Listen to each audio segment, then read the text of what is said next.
Welcome to GDC classes. Today I'm here with few questions of chemistry which has come in GPAT 2020. So let's take first question now. Product of the following reaction. हमारे पास reaction है, substrate आपको दिख रहा है, this is साइक्लोपेंटानॉन, ketone group है, उसको पहले hydrogen से रिएक्ट कराना है, फिर बेस से रिएक्ट कराना है। तो ये तो एक कोई नेम रिएक्शन है, so you have to identify this is 𝙂𝙂𝙎𝑃 reduction. ये वहां पर पहले हाइड्रोजन से रिएक्शन होती है, हाइड्रोजन से रिएक्ट करके जो कीटोन है वो हाइड्रोजन बनाता है और हाइड्रोजन के बाद उसको बेस से ट्रीट किया जाता है, उसके साथ हीट किया जाता है, फिर वहां CO ग्रुप CH2 ग्रुप में finally that is called methylene group में रिड्यूस हो जाता है। तो यहां पर जो बीच में हाइड्रोजन के साथ प्रोडक्ट बनता है रिएक्ट करने के बाद, वो आपका बनता है हाइड्रोजन। कैसा दिखता है? ऐसा दिखता है। और जब इसको बेस के साथ ट्रीट करते हैं तब हमारे पास यहां से ये हट जाता है और यहां पर दो हाइड्रोजन लग जाते हैं, यहां पर दो हाइड्रोजन लग जाते हैं।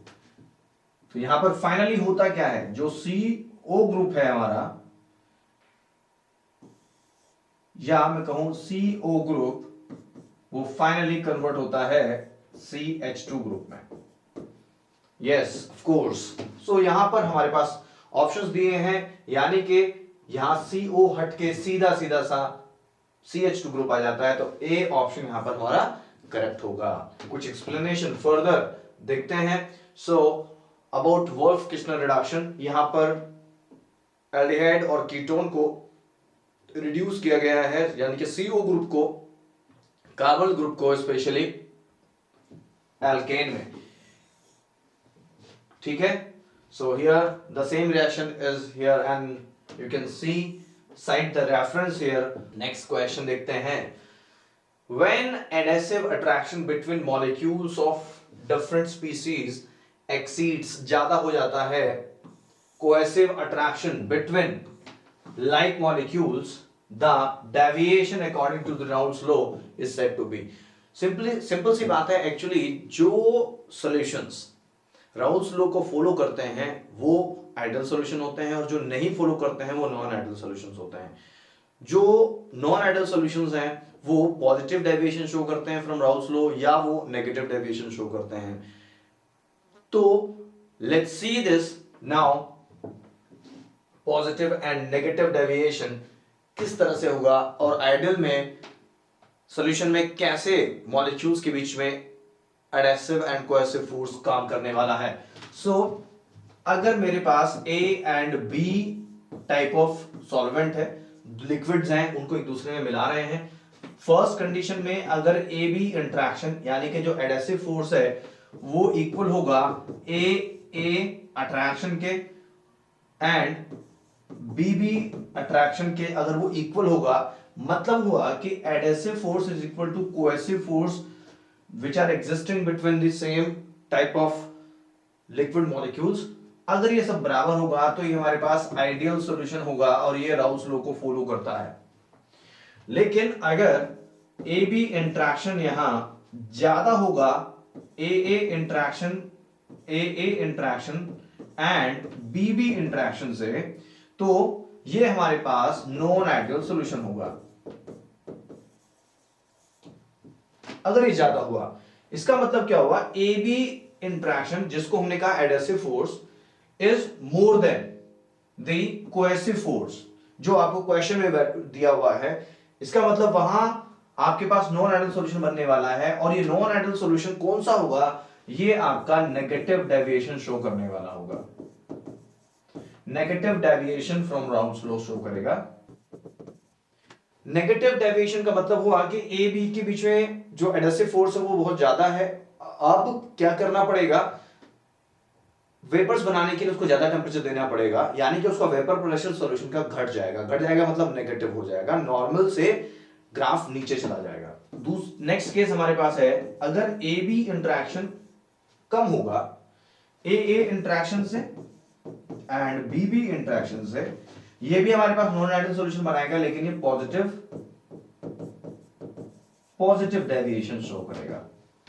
Clear? So I have told you both of the cases, further will take more details of this question. तो यहां पर हमारा जो आंसर होने वाला है वो क्या होने वाला है, नेगेटिव डेविएशन शो करने वाला है, क्योंकि यहां आपको बताया बिटवीन टू डिफरेंट मॉलिक्यूल्स के बीच में जो एडहेसिव फोर्स है वो ज्यादा है cohesive force between the same molecules. So हमारा नेक्स्ट जो आंसर होने वाला है डेफिनेटली नेगेटिव डेविएशन होने वाला है। हियर आपको बताया हुआ है कि जो एडहेसिव अट्रैक्शन है वो एक्सीड्स करता है, ज्यादा होता है किससे, कोहेसिव अट्रैक्शन से between the same molecules, like molecules that I have explained to you। Further देखते हैं थोड़ा सा और डिटेल। राउस लॉ क्या कहता है, the solution vapour pressure is directly proportional to the solvent mole fraction, ये कहता है राउस लॉ। यहां पर जो नेगेटिव डेविएशन है that is clear from here also, adhesive forces are dominant between the like molecules over the cohesive force between the molecules, between the like molecules. यहां different molecules आप करिए इसको, this is different molecules जो आपको question में दिया हुआ है। क्लियर? सो नेक्स्ट क्वेश्चन देखते हैं। If two monosaccharides differ in their structure around a single carbon atom are called as, four terms आपको दी हुई है यहां पर, आप देखेंगे पहली टर्म है एपीमर्स, डाइमर्स, फिर ट्रायोज एंड ट्राइमर्स। क्वेश्चन पहले समझेंगे, यहां पर वो मोनोसैकेराइड लाइक ग्लूकोज, फ्रक्टोज, तो यहां पर वो मोनोसैकेराइड्स लिए हैं और वो बताए हैं अगर वो एक इलेक्ट्रॉन पर जो H और OH का अरेंजमेंट है, अगर वो वहां उस पर वेरिएशन आता है, वहां पर वो चेंज होते हैं, तो उनको हम क्या कहते हैं, उनको हम कहते हैं एपीमर्स। यस, उनको हम एपीमर्स कहते हैं। सिंगल कार्बन के अराउंड अगर HOH का कॉन्फ़िगरेशन चेंज होता है मोनोसैकेराइड्स में, तो वो उसका नाम भी डिफरेंट हो जाता है, उसका बिहेवियर भी डिफरेंट हो जाता है मोनोसैकेराइड का। अदर टर्म्स क्या है, डाइमर्स, डाइमर मतलब दो मॉलिक्यूल एक साथ जुड़ गए हैं। ट्रायोज तो वहां पे 3 कार्बन वाली शुगर है। फिर हमारे पास ट्राइमर्स है, यहाँ पे 3 मॉलिक्यूल्स एक साथ जुड़ जाते हैं। तो ये तो सारी टर्म्स नहीं हो सकती, हमारे पास एपीमर्स होता है। तो क्या होता है एपीमर्स, क्या स्ट्रक्चर्स में हम देखेंगे, let's see the detail of this. Epimers हमारा आंसर होने वाला है। थोड़ा डिटेल देखेंगे तो एपीमर्स क्या है, when the sugars are differed from one another in configuration with regard to the arrangement of the H and OH around single carbon. तो यहां पर आपको दिखाया है ग्लूकोज में, तो यहां पर आपको दिखाया है ग्लूकोज में, तो ग्लूकोज देखिए डी ग्लूकोज का स्ट्रक्चर आपको दिखाया है। ये फिशर्स ओपन चेन स्ट्रक्चर है ग्लूकोज का। यहां पे ध्यान देंगे, ये फर्स्ट कार्बन है, ये सेकंड कार्बन है, third, fourth, fifth, sixth, 6 carbon हमारे पास हैं। तो हम देखेंगे यहां पर आपको कि यहां पर सारे OH राइट साइड में है, केवल एक थर्ड कार्बन पर OH लेफ्ट साइड में है। ये नॉर्मल कॉन्फ़िगरेशन है ग्लूकोज की। लेकिन मैनोज क्या होता है, ध्यान देंगे, मैनोज होता है, यहां पर आप देखेंगे फर्स्ट कार्बन है, सेकंड कार्बन है, सेकंड कार्बन पर H और OH का अगर चेंज हो जाए तो ये मैनोज हो जाता है। क्लियर? और अगर फोर्थ कार्बन पर 1 2 3 एंड फोर्थ, सी ये भी फोर्थ है और ये भी फोर्थ है। अब देखिए फोर्थ पर चेंज हो चुका है, बाकी सब सेम है जैसा ग्लूकोज में है। इसका मतलब क्या हुआ, जो गैलेक्टोज है वो आपका C4 एपीमर है ग्लूकोज का, और जो मैनोज है वो कॉन्फ़िगरेशन चेंज हो रहा है यहां सेकंड कार्बन पर, तो ये C2 epimer of glucose is mannose. Clear? So epimers are those where the configuration of H and OH changes around single carbon in monosaccharide, और ग्लूकोज का जो C2 एपीमर है वो मैनोज है, और ग्लूकोज का जो C4 एपीमर है वो गैलेक्टोज है। क्लियर? नेक्स्ट क्वेश्चन चलते हैं। Which of the following is the example of invert sugar? तो यहां पर इन्वर्ट शुगर क्या है पहले उसको समझिए। इन्वर्ट शुगर का मतलब है यहां पर जो शुगर्स ऑप्टिकली एक्टिव हैं, मतलब they give dextro and laevo forms, and even what they do in polarimeter, if they rotate plane polarized light into clockwise direction, cold dextro, और एंटी क्लॉकवाइज डायरेक्शन में रोटेट करेंगे तो वो लीवो form होता है। Clear? तो इन्वर्ट शुगर का मतलब ये है कि अगर शुगर हाइड्रोलिसिस से पहले जो यहां पर होगी वो या तो डी फॉर्म में होगी या एल फॉर्म में होगी। अगर वो बाद में हाइड्रोलिसिस के बाद जो भी प्रोडक्ट बन रहे हैं, अगर वो वहां उन प्रोडक्ट्स में और उस सॉल्यूशन, जो प्रोडक्ट का सॉल्यूशन आ रहा है उसमें अगर वो कॉन्फ़िगरेशन चेंज हो जाए, अगर एल से शुरू करा है तो वो डी हो जाए, डी से शुरू करा है वो एल हो जाए, इसको कहते हैं इन्वर्जन ऑफ कॉन्फ़िगरेशन। और उस शुगर को जिसमें ऐसा होता है उसको कहते हैं इन्वर्टेड शुगर। तो इसीलिए टर्म हमारा है इन्वर्ट शुगर। तो यहां पर इन्वर्ट शुगर होने वाला है हमारे पास सुक्रोज। क्या होता है? सुक्रोज, चीनी, C12H22O11। होता क्या है? ये पहले डेक्स्ट्रो होता है, लेकिन हाइड्रोलिसिस के बाद ये लीवो फॉर्म में आ जाता है, यानी कि ये एंटी क्लॉकवाइज रोटेशन करता है। क्लियर? बाकी टर्म्स क्या है जो यहां पे लिखा हुआ है? सुक्रालोज। सुक्रालोज एक आर्टिफिशियल स्वीटनर है। लैक्टुलोज ये नॉन एब्जॉर्बेबल शुगर है और ये कॉन्स्टिपेशन ट्रीट करने के लिए यूज होता है। ये शुगर वो है जो एब्जॉर्ब ही नहीं होती है। Okay, next is lactose. Lactose is another sugar that is disaccharide और ये पाया जाता है मिल्क में। नेक्स्ट इज सुक्रोज, जिसकी हम बात कर रहे हैं, केन शुगर, जो एक इन्वर्ट शुगर की तरह से होता है। Let's C more information and the answer of this question will be sucrose only. Further details देखते हैं इसकी। तो यहां पर आप देखेंगे ये सुक्रोज का स्ट्रक्चर है। जब इसको हाइड्रोलिसिस किया इनवर्टेज एंजाइम की प्रेजेंस में, तो यहां पर इसने ग्लूकोज दिया और फ्रक्टोज दिया। दो ग्लूकोज और फ्रक्टोज दोनों जो है मॉलिक्यूलर फॉर्मूला सेम है, लेकिन स्ट्रक्चर्स इनके डिफरेंट है, फंक्शनल ग्रुप डिफरेंट है। ये फंक्शनल आइसोमर्स होते हैं। ग्लूकोज में एल्डिहाइड ग्रुप होता है और फ्रक्टोज में कीटोन ग्रुप होता है। ठीक है, लेकिन हाइड्रोलिसिस के बाद जो सॉल्यूशन मिलता है इसका सुक्रोज का, वो लीवो रोटेटरी होता है। कितना? वो देखेंगे यहां पर आप देखेंगे sucrose is invert sugar exist in dextro rotatory. ये प्लस 66.5 डिग्री क्लॉकवाइज रोटेट करता है प्लेन पोलराइज्ड लाइट को। लेकिन आफ्टर हाइड्रोलिसिस जो हमें ये सॉल्यूशन मिलता है वो होता है हमारा, इट बिकम्स लीवो रोटेटरी, इसीलिए इसको हम इन्वर्ट शुगर कहते हैं। क्लियर? और इसी को हम कहते हैं the process of changing optical rotation is referred as inversion. Which of the following groups stabilizes carbocation in electrophilic aromatic substitution? Electrophilic aromatic substitution में कौन सा ग्रुप है जो कार्बोकैटायन को स्टेबलाइज करेगा? इंपॉर्टेंट है। पहले देखते हैं, फर्स्ट में हमारे पास साइनाइड है, SO3H है। ये दोनों ही ग्रुप डीएक्टिवेटिंग होते हैं, इलेक्ट्रॉन विड्रॉइंग ग्रुप होते हैं। COOH और CHO ये भी इलेक्ट्रॉन विड्रॉइंग होते हैं। NH2 पर लोन पेयर होता है, OH पे भी लोन पेयर होते हैं, तो ये इलेक्ट्रॉन देने वाले होते हैं बेंजीन रिंग को। और यहाँ पर ये ग्रुप भी इलेक्ट्रॉन विड्रॉइंग हो जाते हैं, NO2 और इस पर लगा हुआ है प्लस चार्ज, तो यहाँ पर ये ग्रुप भी इलेक्ट्रॉन विड्रॉइंग और डीएक्टिवेटिंग हो जाते हैं। तो अब ये कैसे कंट्रीब्यूट करते हैं ग्रुप को?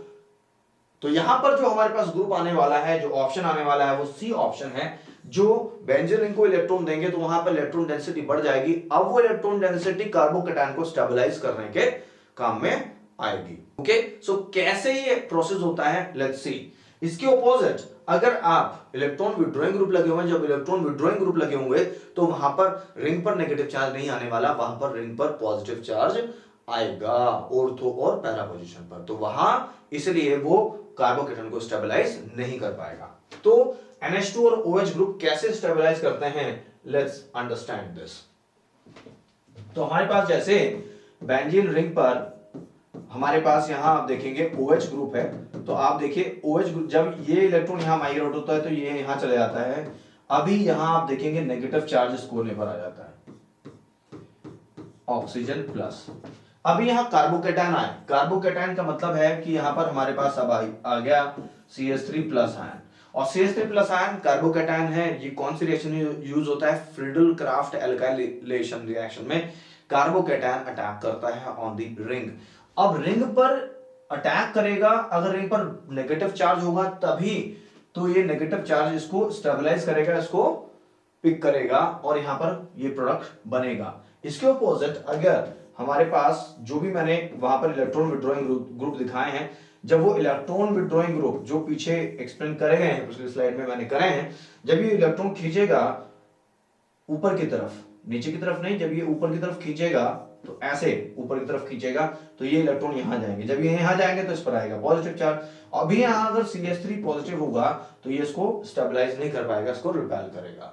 इसीलिए यहां पर हमारा ऑप्शन हुआ है NH2OH ग्रुप, क्योंकि दोनों इलेक्ट्रॉन दे रहे हैं, बेंजीन पे इलेक्ट्रॉन डेंसिटी बढ़ जाएगी और वो अट्रैक्ट करेंगे कार्बोकैटायन को और कार्बोकैटायन को स्टेबलाइज भी करेंगे। नेक्स्ट क्वेश्चन देखते हैं, which of the following is anti aromatic. Anti aromatic होने के लिए क्या कंडीशन है?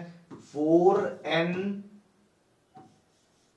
पाई इलेक्ट्रॉन्स होने चाहिए और उसके साथ में प्लेनर हो एंड कॉन्जुगेटेड हो। तो अभी यही कंडीशन हमें सर्च आउट करनी है अपने 4 ऑप्शंस में। सबसे पहले आप पाई इलेक्ट्रॉन्स देखें तो यहां पे 6 पाई है, यहां पे आप देखें यहां भी 6 पाई इलेक्ट्रॉन्स हैं, यहां भी आप देखें, और ये जो नेगेटिव चार्ज है इसके भी पाई इलेक्ट्रॉन्स हैं, यहां भी 2 इलेक्ट्रॉन्स हैं, तो ये भी 6 पाई इलेक्ट्रॉन है। तो ये तीनों 6 पाई इलेक्ट्रॉन्स हैं, तीनों में हाइब्रिडाइजेशन भी प्लेनर शेप है, हाइब्रिडाइजेशन sp2 है, तो यहां पर तीनों मैच कर रहे हैं एरोमेटिक कैरेक्टर से। और 6 पाई जो इलेक्ट्रॉन है वो किसके अकॉर्डिंग है? वो है 4n+2 पाई इलेक्ट्रॉन के अकॉर्डिंग।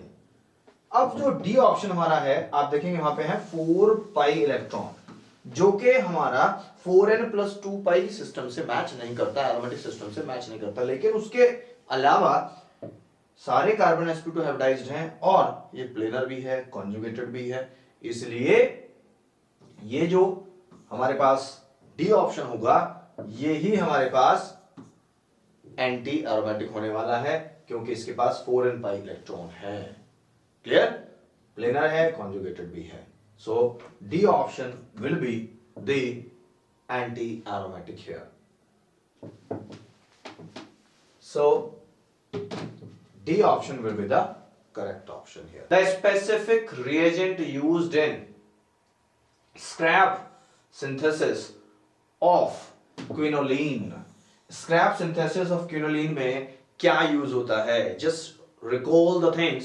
और यहाँ पर देखते हैं बेंजल्डिहाइड है, aniline, sulphuric acid, nitrobenzene, no ये तो नहीं होगा, ग्लिसरॉल ये भी नहीं है। बेंजल्डिहाइड होता है acetal of amino, ethanol and nitrobenzene. Yes, benzaldehyde and nitrobenzene यहां पर यूज होता है, तो यहां पर सी ऑप्शन हमारा करेक्ट होने वाला है। यस, सी ऑप्शन हमारा करेक्ट है। थोड़ा सा देखते हैं डिटेल क्या है, अभी एक्सप्लेनेशन फर्दर। तो scrap synthesis is a chemical reaction used to synthesize quinolines. In this reaction, aniline is heated with sulfuric acid, glycerol and oxidizing agent like nitrobenzene. तो यहाँ पर ग्लिसरॉल भी है, concentrated SO4 भी है, नाइट्रोबेंजीन भी है और एनिलीन यूज किया जाता है। This is scrap synthesis. Next question देखते हैं, What is the product of the following reaction? Important reaction हमारे पास है, तो इस रिएक्शन का हमारे NaCN और ACN यहाँ पर प्रोवाइड किया गया है और इस रिएक्शन का प्रोडक्ट हमें देखना है। तो क्या प्रोडक्ट होगा? Let's see. इंपॉर्टेंट बात आपके सामने ये है, ये अल्फा बीटा अनसैचुरेटेड कीटोन है। This is alpha, this is beta, okay. और अल्फा बीटा अनसैचुरेटेड कीटोन में कैसे रिएक्शन होगी? Let's see. यहाँ पर हमारे पास ये डबल बॉन्ड है, यहाँ पे ये आपका CH है, डबल बॉन्ड CH2, ये कंडीशन हमारे पास है। तो इधर आपका CH3 है।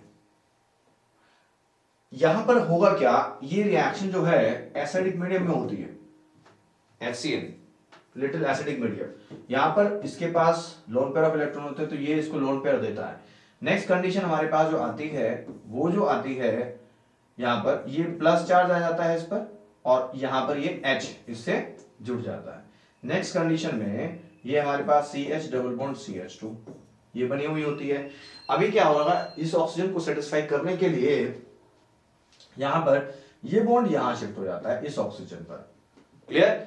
अब जैसे ये बॉन्ड यहां शिफ्ट होता है तो दूसरा जो रेजोनेटिंग स्ट्रक्चर का बनता है, ये बॉन्ड यहां शिफ्ट हो जाता है। तो नेक्स्ट रेजोनेटिंग स्ट्रक्चर क्या बनता है? नेक्स्ट बनता है हमारे पास, क्योंकि ये तो हुआ OH और ये हो गया डबल बॉन्ड, ये CH, और आप देखेंगे इस कार्बन पर आ चुका है यहां पॉजिटिव चार्ज। Got it? अब ऐसा क्यों हुआ? अब ऐसा इसलिए हुआ क्योंकि जैसे ही बॉन्ड यहां शिफ्ट हुआ तो ये इसको कंजुगेशन में है, तो ये इसको सेटिस्फाई करने के लिए, रेजोनेंस स्टेबलाइज करने के लिए आगे आ जाता है। अब एज अ रिजल्ट हमें कार्बोकेटाइन बनता है। अभी यहां H तो यूज हो चुका है HCN का, अब CN साइनाइड आयन बचा है, तो साइनाइड आयन क्या करेगा? इधर आके इस पर अटैक करेगा और साइनाइड आयन यहां जुड़ जाएगा। तो अभी नेक्स्ट कंडीशन क्या होने वाली है? यहां पर ये हमारे पास साइनाइड यहां लग जाता है, कार्बोकेटाइन पर साइनाइड का अटैक एज अ न्यूक्लियोफाइल हो जाता है। अभी आप इसको ध्यान से देखें तो ये हमारे पास इनऑल है, इनऑल, इन भी है ऑल भी है, तो ये क्या होगा? टोटोमेराइज होगा।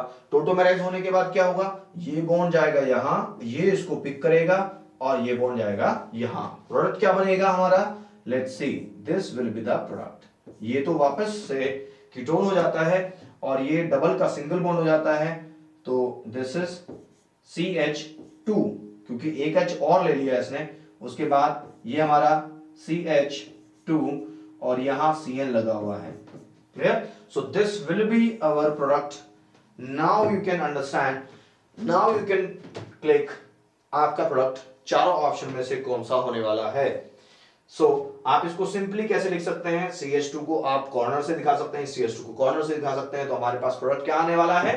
प्रोडक्ट ये आने वाला है। आप यहाँ पे देखिए, ये आप इसको CH2 दिखाइए, ये भी CH2 दिखाइए और लाइक दिस। ओके, तो हमारा प्रोडक्ट होने वाला है A। क्लियर? नेक्स्ट देखते हैं। Yes, this is our product of the reaction. Further थोड़ा एक्सप्लेनेशन आपको दिया गया है यहां पर for the further help. Nucleophilic addition reaction का एग्जांपल आपका अल्फा बीटा अनसैचुरेटेड कीटोन होते हैं। जब वो ट्रीट करते हैं, जब उसको ट्रीट करते हैं HCN से, तो हमें बीटा साइनो कंपाउंड मिलते हैं। नेक्स्ट क्वेश्चन देखते हैं। Which of the following rearrangement involves migration of a group from carbon to electron deficient nitrogen? Important reaction mechanism है जहां पर माइग्रेशन होता है, किससे? माइग्रेशन ऑफ ग्रुप कार्बन से नाइट्रोजन पर, इलेक्ट्रॉन डेफिशिएंट। तो सबसे पहला ऑप्शन हमारे पास है विलगेरॉट रीअरेंजमेंट। सो विलगेरॉट रीअरेंजमेंट में क्या होता है? यहाँ पे एराइल एल्काइल कीटोन्स को अमाइड में चेंज होता है यहां, तो ऐसा तो यहां नहीं है। उसके बाद बेयर-विलेजर रीअरेंजमेंट। सो बेयर-विलेजर रीअरेंजमेंट में क्या होता है? यहां पर सिंपली जो कीटोन से एस्टर्स बनते हैं पर एसिड्स की प्रेजेंस में, और यहां पर आप ध्यान रखेंगे इंपॉर्टेंट बात, यहां पर रीअरेंजमेंट होता है, ग्रुप का माइग्रेशन होता है बेयर-विलेजर में from carbon two electron deficient oxygen in bear-villager. उसके बाद पिनाकोलोन रीअरेंजमेंट, वहां क्या होता है? पिनाकोल क्या होता है? वो जो डाइओल्स आर कॉल्ड पिनाकोल, और वो चेंज हो जाते हैं ऑन में, यानी कि कीटोन में चेंज हो जाते हैं। तो यहां भी ऐसा नहीं है। तो ये नेक्स्ट इंपॉर्टेंट रिएक्शन हमारे पास है जो बैकमैन रीअरेंजमेंट है, जहां पर इलेक्ट्रॉन डेफिशिएंट नाइट्रोजन पर ग्रुप माइग्रेट कर जाता है, एल्काइल ग्रुप माइग्रेट कर जाता है। और यहां होता क्या है? Let's see this detail of this. Yes, D option हमारा करेक्ट है। डिटेल्स लेते हैं तो Willgerodt reaction that is aryl alkyl ketone to amide होता है, और in presence of ammonium polysulphide, ammonium polysulphide की बेयर-विलेजर मैंने आपको बताया कीटोन से एस्टर बनते हैं पर एसिड की प्रेजेंस में। And next is pinacol 1,2 diol से कार्बन कंपाउंड में आ जाता है। फर्दर एक्सप्लेनेशन लेते हैं। आपका जो यहां पर माइग्रेशन दिया है बैकमैन रीअरेंजमेंट में होता क्या है? Migration of group from carbon to nitrogen किसकी प्रेजेंस में होता है? ये जो हमारे पास एसिड्स हैं H2SO4, SOCl2, P2O5 एटसेट्रा, इनके प्रेजेंस में यहां पर ऐसा होता है। तो सिंपली यहां आप देख रहे हैं ये हमारे पास यहां पर बैकमैन रीअरेंजमेंट में होता है कीटोक्साइम। कीटोक्साइम रीअरेंज होकर यहां पर एन सब्स्टिट्यूटेड अमाइड बनाता है, ध्यान रखेंगे, N substituted amide. Clear? Next देखते हैं, Walden inversion or complete reversal of stereochemistry occurs in one of the following substitution reaction। substitution reaction हमारे पास ऑप्शन है, यहां पर आपको दिया है complete inversion, यानी कि पूरा कॉन्फ़िगरेशन इन्वर्ट हो जाता है, उल्टा हो जाता है। किन रिएक्शन में होता है? SNAR का मतलब होता है एरोमेटिक न्यूक्लियोफिलिक सब्स्टिट्यूशन, SNI का मतलब होता है इंटरनल न्यूक्लियोफिलिक सब्स्टिट्यूशन इंटरनल, और नेक्स्ट है nucleophilic substitution bimolecular, nucleophilic substitution unimolecular. Okay, so let's take the detail first, then will reach to some conclusion. SNAR aromatic nucleophilic substitution का example आपके सामने है कि यहां पर अगर हमारे पास आपका क्लोरो बेंजीन है जिसको हम हेलोअरीन कह रहे हैं, तो अगर इसको आप NaOH के साथ ट्रीट करते हैं 6 to 8% हाई टेम्परेचर और हाई प्रेशर पर, तभी ये रिएक्शन देगा, तभी ये न्यूक्लियोफिलिक सब्स्टिट्यूशन देता है। नॉर्मल कंडीशन में ये रिएक्शन नहीं देता। सोफिस्टिकेटेड ज्यादा जो ड्रास्टिक कंडीशन है उसी में ये देगा। And this occurs through the benzyne reaction mechanism. Benzyne as an intermediate बनता है और यहां पर हमारे पास एरोमेटिक न्यूक्लियोफिलिक सब्स्टिट्यूशन हो जाता है। तो यहां पर ऐसा कुछ भी नहीं होता जो इन्वर्जन ऑफ कॉन्फ़िगरेशन या कुछ स्टीरियोकेमिस्ट्री का चेंज होता है, यहां पर ऐसा कुछ नहीं होता। तो हमारा फर्स्ट ऑप्शन यहां नहीं होने वाला। नेक्स्ट हमारे पास आता है SNI इंटरनल। तो यहां पर इंपॉर्टेंट रिएक्शन आपके सामने है, जो हमारे पास अल्कोहल से हम बनाते हैं हेलो एल्केन। अगर इसको आप SOCl2 के साथ कराएं, पिरिडीन में कराएं, तो यहां पर जो है SNI में इंटरनली यहां पर न्यूक्लियोफिलिक सब्स्टिट्यूशन होता है, प्रोडक्ट हमारे पास मिलता है CH3Cl मिलता है with retention of configuration, and product जो मिलता है वो SO2 एंड HCl मिलता है। तो this is one of the best method and preferred method to prepare halo alkane from alcohols, क्योंकि यहां SO2 और HCl एस्केप हो जाते हैं और केवल अल्काइल हैलाइड बनता है, बचता है। क्लियर? तो यहां पर भी ऐसा कुछ नहीं होता। This also proceeds with retention of configuration. SN2 mechanism, yes, this takes place with a complete inversion of configuration।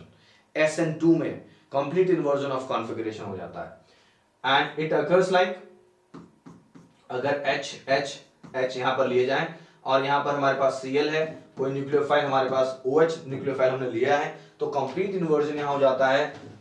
अभी ये HH इधर आ जाते हैं और ये हमारे पास इधर लेफ्ट साइड में, उधर राइट साइड में H आ जाते हैं। This is called umbrella reaction mechanism, और यहां पर कॉन्फ़िगरेशन टोटली इन्वर्जन हो जाता है।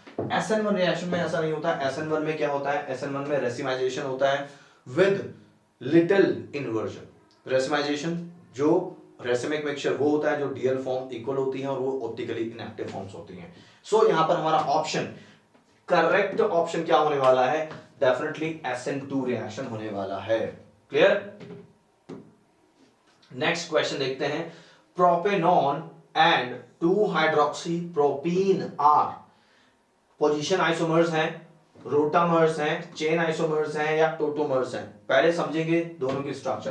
प्रोपेनॉन क्या होता है? प्रोपेनॉन होता है हमारा CH3 COCH3, ये हमारे पास प्रोपेनॉन होता है। 2-हाइड्रोक्सीप्रोपीन क्या होता है? Two hydroxypropene, this is 1 2 3 two hydroxypropene, this is 2-हाइड्रोक्सीप्रोपीन,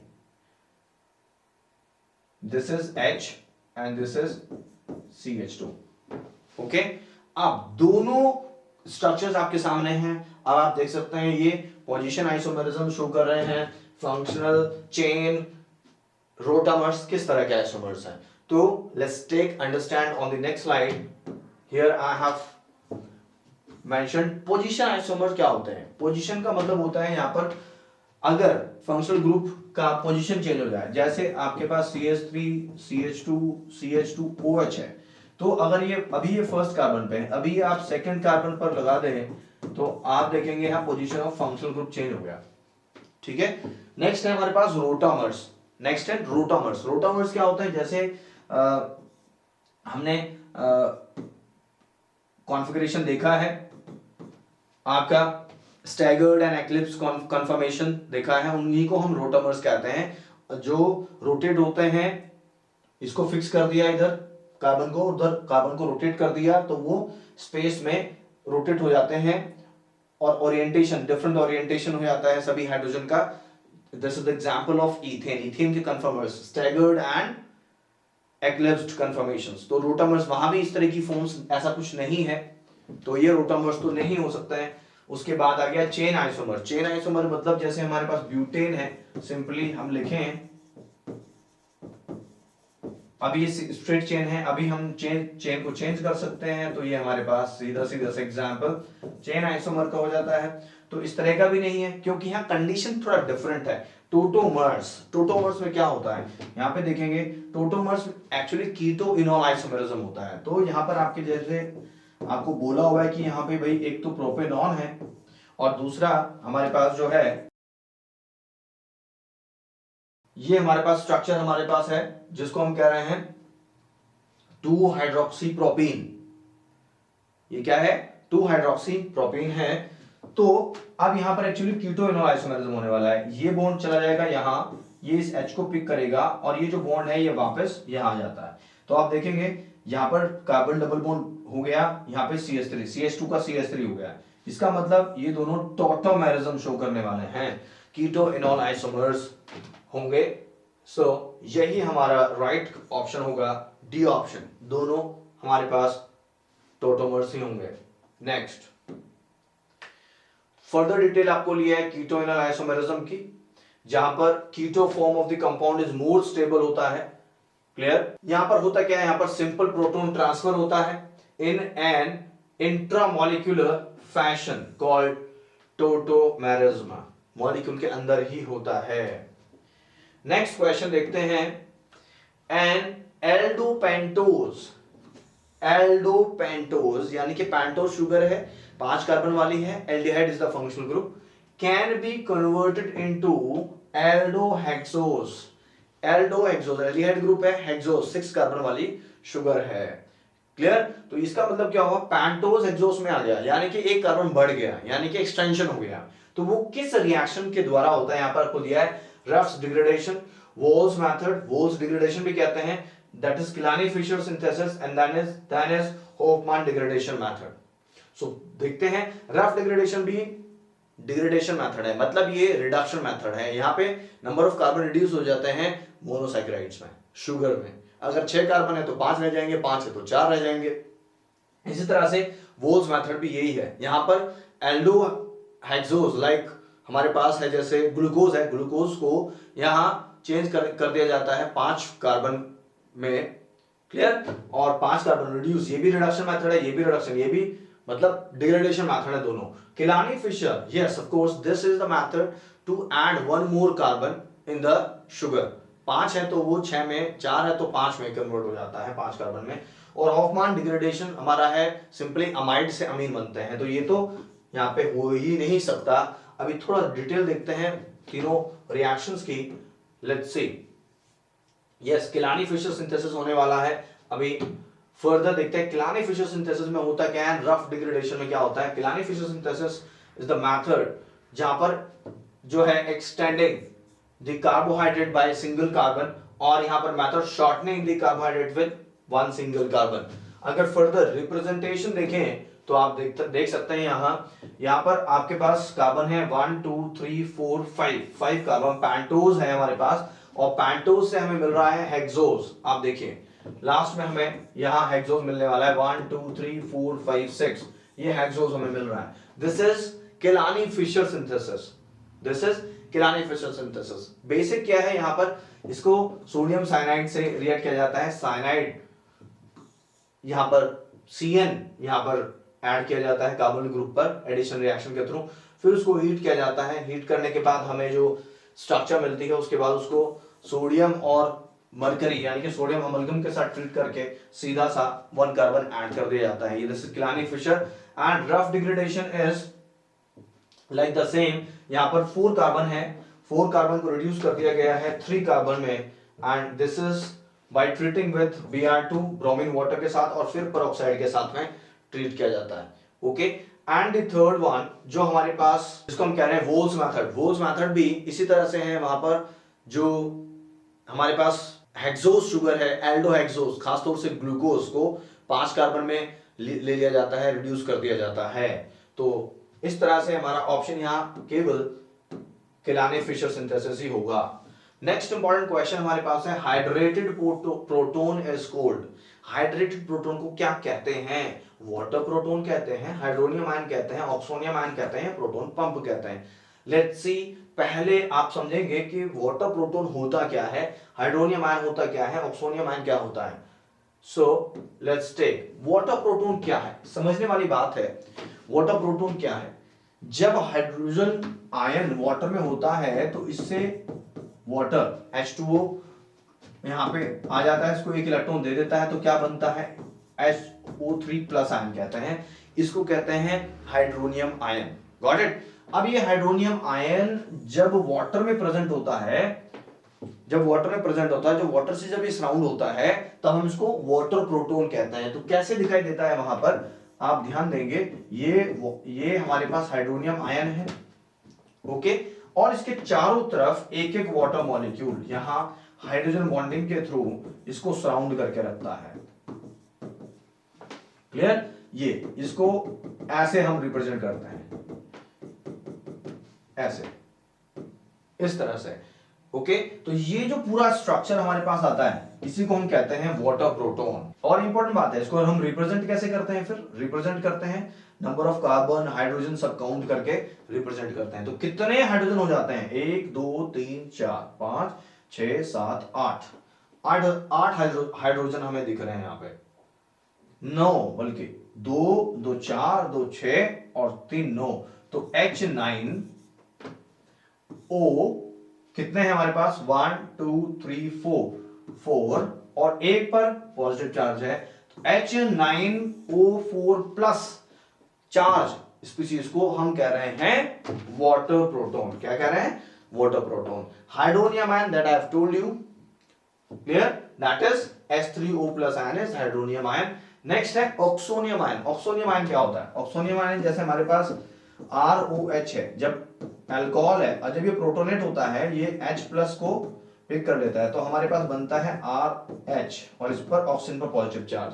oxygen पर जब पॉजिटिव चार्ज होता है तो हम ऑक्सोनियम आयन कहते हैं। नेक्स्ट हमारे पास आता है proton pump. Proton pump is like sodium potassium pump that is found in the membrane. वहां पर प्रोटोन के एक्सचेंज से जो ट्रांसपोर्ट होता है अक्रॉस द सेल, वहां पर ये यूज होता है। तो ये तो नहीं हो सकता है, तो डेफिनेटली हमारा यहाँ ऑप्शन क्या होने वाला है? सी, दिस इज हाइड्रोनियम आयन, ये हमारा ऑप्शन होने वाला है। Hydrated proton, hydrated proton simply मैं बताऊं तो H प्लस प्रोटोन है, और हाइड्रेटेड मतलब OH2 ने इसको अट्रैक्ट किया, तो ये बना H3O प्लस आयन। ओके, जब ये हाइड्रोनियम आयन वाटर से सराउंड हो जाता है, वाटर मॉलिक्यूल से, तब हम उसको कहते हैं वाटर प्रोटोन। वहां इसका सिंबल हो जाता है H9O4 प्लस चार्ज। क्लियर? सो यहां पर बी ऑप्शन हमारा करेक्ट होने वाला है। नेक्स्ट रिएक्शन देखते हैं, the condensation of an active methylene compound. Active methylene compound है विद फॉर्मल्डिहाइड एंड एन अमीन के साथ कौन सी रिएक्शन होती है, और जहां पर प्रोडक्ट हमारा बनता है beta amino carbonyl compound. Yes, आपके पास 4 ऑप्शंस हैं यहां पर है। First is Mannich reaction, next is हमारे पास Knoevenagel condensation, next is Stobbe condensation and McMann rearrangement. Think about, यहां पर फॉर्मल्डिहाइड रिएक्ट कर रहा है अमीन के साथ भी, और एक्टिव मिथाइलिन ग्रुप भी है, यानी कि यहां पर फॉर्मल्डिहाइड विदाउट अल्फा हाइड्रोजन है, एसिडिक हाइड्रोजन है, और एक ऐसा एल्डिहाइड या कीटोन लिया जाएगा जिस पर जो है हमारे पास एक्टिव ग्रुप होगा, मिथाइलिन ग्रुप हो, यानी कि उसके पास एसिडिक हाइड्रोजन होने वाला है, और अमीन भी रिएक्ट करता है। यस ऑफ कोर्स, वो रिएक्शन होती है हमारी मैनिच रिएक्शन। वहां पर जो बेस की तरह से यूज होने वाला है वो मैनिच बेस है, जो अमीन जो यूज होता है। तो यहाँ पर हमारा जो ऑप्शन होने वाला है वो फर्स्ट ऑप्शन ही होने वाला है। Next, Knoevenagel condensation, it's an application of aldol condensation, तो ये तो नहीं हो सकता, वहां पर तो कोई अमीन यूज नहीं होता। स्टॉक कंडेंसेशन में भी वहां एल्डिहाइड कीटोन्स को बेस के साथ ट्रीट किया जाता है, वहां भी अमीन जो है यूज नहीं होता। एंड द बैकमैन रीअरेंजमेंट, जहां पर कीटोक्साइम से एंड सब्स्टिट्यूटेड अमाइन्स मिलते हैं, तो वहां भी ऐसा कुछ नहीं होता है। तो यहां पर फर्स्ट ऑप्शन ही हमारा करेक्ट ऑप्शन है। For further explanation we can see next the correct option is managed reaction, and for further explanation you can see the base here we are using especially secondary amine हम use कर रहे हैं with formaldehyde और with CH3COCH3 जिसके पास acidic hydrogen है और जिसको हम कह रहे हैं कीटोन with एसिडिक हाइड्रोजन। तो यहाँ पर हमारे पास जो प्रोडक्ट बनता है this is beta amino carbonyl compound हमें मिलता है यहाँ पर। क्लियर? सो नेक्स्ट क्वेश्चन चलते हैं। नेक्स्ट क्वेश्चन हमारे पास है electron releasing groups stabilises free radical by, हमारे पास ऑप्शन है positive inductive effect, negative mesomeric, positive mesomeric and negative inductive effect. तो समझने वाली बात है, जो रेडिकल को स्टेबलाइज कौन करेगा? रेडिकल को स्टेबलाइज करेगा जो इलेक्ट्रॉन देगा रेडिकल को, और it's like the stabilisation of carbocation, क्योंकि कार्बोकैटायन में और फ्री रेडिकल में थोड़ा ही अंतर होता है, दोनों में sp2 हाइब्रिडाइजेशन होता है, बस वहां पर अंतर ये होता है कि वहां वैकेंट ऑर्बिटल होता है कार्बोकैटायन में और फ्री रेडिकल में सिंगल एक इलेक्ट्रॉन होता है। तो सेम स्टेबिलिटी को एक्सप्लेन किया जा सकता है on the basis of hyper conjugation and even यहाँ पर जो स्पेसिफाई किया गया है इंडक्टिव इफेक्ट, और यहाँ पर इंडक्टिव इफेक्ट कौन सा जो देने वाला है, देने वाला इंडक्टिव इफेक्ट कौन सा होगा? प्लस आई इफेक्ट होता है। क्लियर? तो अगर रेडिकल की स्टेबिलिटी की बात करें तो हमारे पास जो टर्शरी फ्री रेडिकल हमारे पास होता है वो ज्यादा स्टेबल होता है, than primary than secondary free radical, और secondary free radical is more stable than primary free radical, and then this is methyl free radical. तो आप देख रहे हैं यहाँ पर जो CH3 ग्रुप है ये प्लस आई ग्रुप होता है जो इसकी स्टेबिलिटी को, फ्री रेडिकल की स्टेबिलिटी को बढ़ा रहा है। तो यहाँ पर हमारा ऑप्शन नंबर 1 ही करेक्ट होने वाला है, positive inductive effect. Clear? So this is about the questions which has come in GPAT 2020, and I hope you got the much information, you got the solution up to the mark of all these questions. Thank you.